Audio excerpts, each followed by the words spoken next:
اب میں آپ کو توجہ دلانا چاہتا ہوں، ایک تو گوتم بدھ کا فلسفہ، اس کے فلسفے کا مین تھیم یہ ہے سروم دکھم، آل از پین، آل از سفرنگ.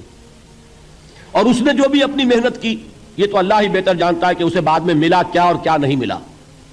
ایک بات آپ سے عرض کر دوں گوتم بدھ کے بارے میں، ایک بہت جید عالم میرے نزدیک بر صغیر پاک و ہند کے علماء میں جو اس صدی کے علماء ہیں ان میں ان کا بہت اونچا مقام ہے، مولانا مناظر احسن گیلانی رحمۃ اللہ علیہ.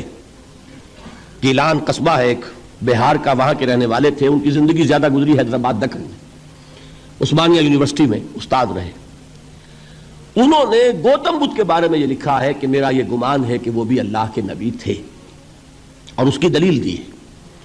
قرآن مجید میں ایک رسول کا ذکر آتا ہے ذوالکفل، اور یہ ذوالکفل وہ ہے جس کے بارے میں ہمیں کچھ پتہ نہیں. قرآن مجید میں بھی ایک جگہ ذکر آیا ہے. نمبر دو یہ کہ کسی حدیث میں اس کی کوئی ہمیں وضاحت نہیں ملتی، نہ حضور سے پوچھا گیا نہ حضور نے اس کی وضاحت فرمائی. اب یہ ذوالکفل ہے کون؟ تورات میں جو نبیوں کے نام آتے ہیں ان میں سے کسی نبی کا نام ذوالکفل کے آس پاس نہیں بنتا کہ یہ سمجھا جائے کہ یہ اس نام کی بگڑی ہوئی یا بدلی ہوئی شکل بن گئی ہے. تو انہوں نے جو کہا ہے وہ بات وزنی معلوم ہوتی ہے اس اعتبار سے کہ کپل وستو، کپل پے جو ہے وہ عربی میں ہے نہیں، وہ فے بنتی ہے. تو ذوالکفل کے معنی کفل والا، اور یہ کفل جو ہے کپل، کپل والا جس کو ہم کہتے ہیں کپل وستو کا شہزادہ.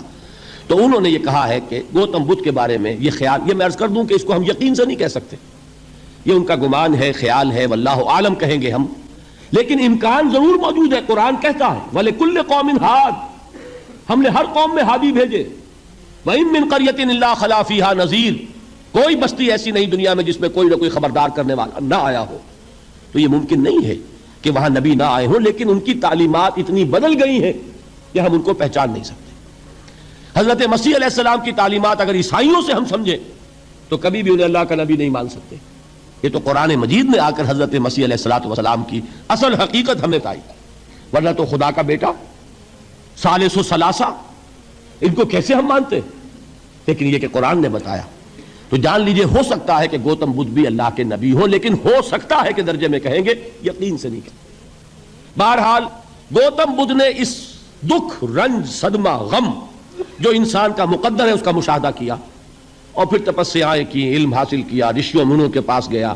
اس نے کوشش کی کہ معلوم ہو سیلویشن کا راستہ کون سا ہے، اس دکھ سے نجات پانے کی کوئی سبیل بھی ہے کہ نہیں، اس غم سے، اس نجات سے، اس اندوہ سے انسان کسی طریقے سے چھوٹ سکتا ہے یا نہیں.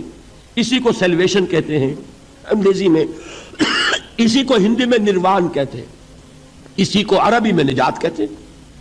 ان نجات معلقۃ بمجموع هذه الاشیاء،